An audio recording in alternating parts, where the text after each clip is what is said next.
মাক আৰু জীয়েকে লগ লাগি নিজৰ বাপেকক মানে ছোৱালীজনীৰ বাপেকক আৰু নিজৰ মানে ঘৈণীয়েকে নিজৰ গিয়েকক চুপাৰী কিলাৰ লগুৱাই মাৰি পেলাইছে। ক'ত আপোনালোকে নিজত গম পাই আছে, ডিব্ৰুগড়ত। ঐ চেতনা, কি কৈ আছ তই? মই দানা বনাই আছো। দানা হ'ল না বনাই? নাই হোৱা। তই কথাটো গম পাইছ নাই? কচোন ক। ডিব্ৰুগড়ত এনেকুৱা এটা ডাঙৰ কাণ্ড সংঘটিত হ'ল নহয়, মানে গোটেই অসম কঁপাই পঠিয়াইছে। হয় নেকি? তই কি খেলটো গম পাইছ নাই? মানে মাক আৰু জীয়েক, মানে মাকেও বোলে কাৰোবাক ভাল পোৱা আছে আৰু ছোৱালীজনীও কাৰোবাক ভাল পোৱা আছে। মানে ছোৱালীজনী আকৌ 9ত পঢ়ি থকাহে আকৌ। তাৰপিছত 9ত পঢ়ি থকা ছোৱালীজনীও যাক ভাল পায়, সেই ভাল পোৱা ল'ৰাটো হতুৱাই আৰু মাকে যাক ভাল পায় সেই ল'ৰাটো হতুৱাই, মানে সিহঁতি চুপাৰী কিলাৰ হতুৱাই নিজৰ বাপেকক মাৰি পেলালে। তাকেতো কথাটো অসম কঁপি গৈছে। সেইটোতো মানে চুপাৰী কিলাৰ মাৰি পেলাইছে। ডাঙৰ সমস্যা সংঘটিত হৈছে নহয়, গোটেই অসমত কঁপনি কৰি দিছে নহয়। ক'ৰ পৰা মুঠলৈকে কিয় এনেকুৱা কৰিব লাগে? আজি এনেকুৱা কাণ্ড শুনিলে মানে এইখন অসমত বা পৃথিৱীতে মানুহ জীয়াই থাকিবই নোৱাৰিবচোন। নিজৰ মাকে যদি নিজৰ জীয়েকে যদি আজি চুপাৰী কিলাৰ লগাই যদি বাপেকক মাৰি পেলায়, কি আছে আৰু? বাপেকক যদি মাৰি পেলায় কাক বিশ্বাস কৰিবি? এনেকুৱা হ'ব নালাগে নহয়। আৰু বৰ ডাঙৰ কথা এইটো। এই মাকো আছে পৰুগীয়া প্ৰেম বোলে। এনেকৈ নিউজত মানে নিউজত পাই আছোঁ বস্তুটো, শুনিছোঁ নিউজত পাইছোঁ। মাকেও বোলে আছে কাৰোবাক ভাল পাওঁ পৰুগীয়া প্ৰেম, আৰু এই ছোৱালীজনী বোলে 9ত পঢ়া ছোৱালীজনী তাৰো পৰুগীয়া প্ৰেম। চুপাৰী কিলাৰ লগাই বোলে কি বোলে 10 লাখ নে কি টকা সোণৰ অলংকাৰ দিছে বুলি অকণমানকৈ শুনিছোঁ। মানে সেই যোনকেইটা ল'ৰাকেইটাও এই 18 বছৰ হোৱাই নাই কৈছে। বৰ ডাঙৰ কাণ্ড কৰি দিছে নহয়। এইবোৰ কাণ্ড শুনিলে মানে মোৰ একদম মাথাটো কাম নকা হৈ যায়। আজিহে এনেকুৱা, কালিহে তেনেকুৱা হ'লে এই যে এই পৃথিৱীখন লুটি খাব নহয়। এইবোৰ কিয় হ'ব লাগে? কি কাৰণে হৈছে? এইবোৰ বৰ ডাঙৰকৈ ডিচিশ্যন ল'ব লাগে দেই। এইটোৱে ক'লো। এতিয়া তই খেলটো গমা নাই? এতিয়া তই নিজৰটো মানুহটোক তই এনেকুৱা কাম কৰিব পাৰিবি নেকি? মই নিজৰ মানুহটোক মই ভগৱান স্বামী গুৰুক মই ভগৱান বুলি মানি থাকোঁ।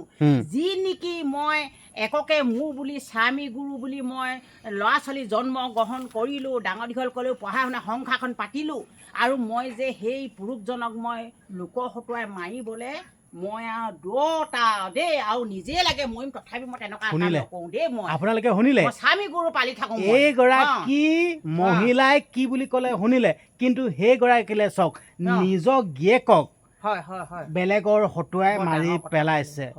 যি নেকি একেখন ৰভাতে হোমৰ গুৰিত সাক্ষী কৰি 7টা জনমলৈকে একেলগে থাকিম বুলি কৈ, কিন্তু সেই মাইকীজনীয়ে নিজৰ গিয়েকক চুপাৰী কিলাৰ লগাই মাৰি পেলাইছে। কথাটো চিন্তা কৰক। কিন্তু এই ভাবিছে মই পুৰুষক মাৰি মই সুখে শান্তিয়ে খাম বুলি ভাবিছে। মৰাটো মৰি গ'ল, তাই জীৱনত শান্তি আহিবনে? জীয়াই থাকিলে গাঁৱৰ লগত থাকিব পাৰিবনে? অসমৰ লগত থাকিব পাৰিবনে? কাৰোবাৰ লগত থাকিব পাৰিবনে? থাকিব পাৰিবনে? এনেকুৱা কাণ্ডৰ যাতে যি ভুল কৰিছে তাক তাৰমানে অকণমান ডিচিশ্যন ল'ব লাগে, আৰু আৰক্ষী বাহিনীও তদন্ত কৰিব লাগে, আৰু এনেকৈহে বেছিকৈ চল পাব। আৰু আজি এটকা ঘটনা তাত হ'ল ডিব্ৰুগড়ত, আৰু আমাৰ কি এইবোৰ নহ'ব নেকি? প্ৰথমতে খেলটো যেনিবা এইটো এতিয়া সোণৰ অলংকাৰবোৰ দি দিলে নাই, প্ৰথমতে এইটো ডকাইত বুলি ভাবিছিলে। তাৰপিছত যেতিয়া মানে সেই মানুহজনৰ কাণ এখন কাটি পিনে চাংলত পৰি আছিলে বোলে, তেতিয়া মানে কেছটো গম পাই গ'ল। মানে এইটো ধৰি লওক ডকাইতি কেছত যেনিবা সিহঁতি হেৰি কৰিছিলে বস্তুটো। আৰু ভগৱান ভালে থাকে, সাক্ষাৎ থাকিলে ভুল কৰিলে কি ধৰা নপৰিব নেকি? সত্যত সদায় জয়। যদি সিহঁতি ভুল কৰিছে, সিহঁতি যিমান হ'লেও লুকুৱালেও লোক নেখায়, দুটা মানুহো উলিয়াব লাগিব। গম পাইছ? কিন্তু কেতিয়াও সিহঁতি কোনো জনমতো শান্তিয়ে খাব নোৱাৰে। আজি সেইজনক যদি মাৰিছে, সেইজন মাৰি পেলালে স্বৰ্গবাসী, মানুহৰ হাতত অস্ত্ৰ হাতত মৰিলে, কিন্তু স্বৰ্গবাসী হয় সিহঁতৰ এটা অৱস্থা হ'ব। সেইটো তাৰমানে পানীত হাঁহ নচৰা হ'ব সিহঁতৰ কাৰণে। সেইটোতো ক'লো, পানীত হাঁহ নচৰা হ'ব। মই আজি তাৰমানে একদম শুনিয়ে মই আচৰিত খাইছোঁ দেই। এনেকুৱা কাণ্ড যাতে নহওক যে আমাৰ ইয়াতো অসমবাসী ৰাইজৰ ঘৰতো যে নহওক যে সেই মানুহজনী আৰু সেই ছোৱালীজনী বা যে মগজ নাই, মাকতো মগজ থাকিব লাগে। তাই কচোন কিবা এটা উচিত তাৰ ব্যৱস্থা ল'ব লাগে দেই। এইবোৰ আৰক্ষী বাহিনী নহ'লে এনেকৈ বেছি চল পাব। কৈছোঁ নহয় কেনেকৈ যে জীয়াই থাকিব সেইজনীহে জানে আৰু। কৈছোঁ নহয় সেইজনী মৰি থকাহে ভাল। কৈছোঁ নহয় ময়ো সাও দিছোঁ যে এতিয়া এইটোৱে হ'ল কথাটো। এতিয়া চিন্তা কৰক, অসমবাসীৰ ৰাইজ চিন্তা কৰক, মানে এই যেন কাণ্ডটো হৈছে, এই কাণ্ডটোৰ ফলত মানে এইবিলাক শিক্ষাৰ নিচিনাহে, মানে উচতোৱাৰ নিচিনাহে এই বস্তুটো। সেইটো কাৰণে মই অনুৰোধ কৰিছোঁ আৰক্ষী প্ৰশাসনকো যাতে উচিত তদন্ত কৰি উপযুক্ত দোষীক শাস্তি দিব লাগে। আৰু অসমবাসীৰ ৰাইজ আপোনালোককো কৈছোঁ, আপোনালোকে কমেণ্ট কৰক যেন এই অপৰাধীকেইটাক আচলতে কি শাস্তি দিলে শাস্তিযোগ্য হ'ব, মানে আপোনালোকে কমেণ্ট কৰক। আচলতে খেলটো বেয়া লাগিছেতো, বেয়া লাগিছে, কিন্তু উচিত শাস্তি দিয়ক। আৰু এনেকৈ মহিলাজনীয়ে যদি নিজৰ স্বামী গুৰুক যদি মাইকীজনীয়ে মাৰি পেলাইছে, কিন্তু বদনাম চবৰে হয় নহয়। আমাৰো লাজ লাগিছে, আমি নিজৰ স্বামী গুৰুক ভগৱান ভাবি থাকোঁ। তাই নিজৰ আজি স্বামী গুৰুক তাক হত্যা কৰিলে, কেনেকুৱা হ'ব বাৰু? সেইটো কাৰণে কৈছোঁ নহয় উচিত শাস্তি দিব লাগে। আৰু সকলোৱে কমেণ্ট কৰক, কৈছোঁ নহয় তাই উচিত শাস্তি পাব লাগে। যি ভুল কৰিছে এইটো কিন্তু আৰক্ষী বাহিনীও উচিত শাস্তি দিব লাগে, এইটো তদন্ত কৰক। মই তাৰমানে একদম কৈছোঁ নহয় কেনেকুৱা লাগিছে, অন্তৰখন দুখ লাগিছে। আৰু মই আজি এটা দানা বনাই আছোঁ যে মনটো বৰ দুখ লাগিছে। কৈছোঁ নহয় সেই জীৱটো, সেই স্বামী গুৰু যেতিয়া সেইজনী হত্যা যিজনক কৰিলে তাইও সদগতি পাওকগৈ জীৱটোৱে, মই সেইটোকে কামনা কৰিছোঁ আৰু দেই। মই বেয়া লাগিছে। কি দিছ? এইবোৰ মই আলু গুটি দিছোঁ আৰু কচু দিছোঁ। দানা নবনালোঁ নহয়। এই লোন এটা ল'লোঁ, গাহৰি কিনিলোঁ। গাহৰি কিনি এতিয়া লোনটো লৈ এতিয়া এইবোৰ এতিয়া গাহৰি ডাঙৰ কৰি মই ধাৰ মাৰিব লাগিব নহয়। সেইটো কাৰণে মই দানা বনাই আছোঁ।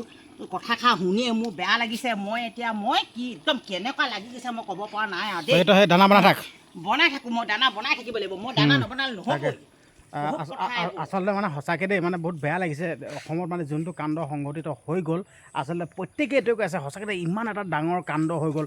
চিন্তা কৰক, জীয়েক আৰু মাকে লগ লাগি নিজৰ বাপেকক এনেকুৱা এটা কাণ্ড কৰিছে। এইটোতো কেতিয়াও মানে এইটো মানে ভাৱনাৰ বাহিৰত, কিন্তু সঁচাকৈ বাস্তৱতে হৈ গৈছে। আচলতে এনেকুৱা কাণ্ডবিলাক আমি চিনেমাতহে আমি এনেকুৱা কাণ্ডবিলাক শুনোঁ, চিনেমাতহে এনেকুৱা কাণ্ডবিলাক হয়, কিন্তু এতিয়া বাস্তৱত সঁচাকৈ দেই।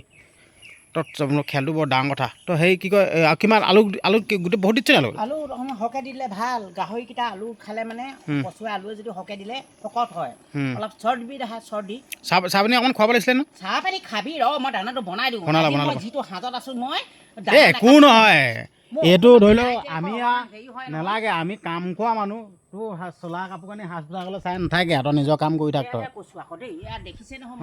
বাকী ঠিক আছে, হ'ব দিয়ক। ভিডিঅ'টো ইমানখিনি আছিল। আপোনালোকৰ মন্তব্যবিলাক কমেণ্ট বক্সত দিব, আৰু পাৰিলে ভিডিঅ'টো শ্বেয়াৰ কৰি দিব। আৰু ফেচবুকত যদি চাই আছে, ফেচবুক পেজটো ফ'ল' কৰা নাই যে ফ'ল' কৰি দিব। আৰু ইউটিউবত যদি চাই আছে, চেনেলটো যদি ছাবস্ক্ৰাইব কৰা নাই, চেনেলটো ছাবস্ক্ৰাইব কৰি দিব। ধন্যবাদ।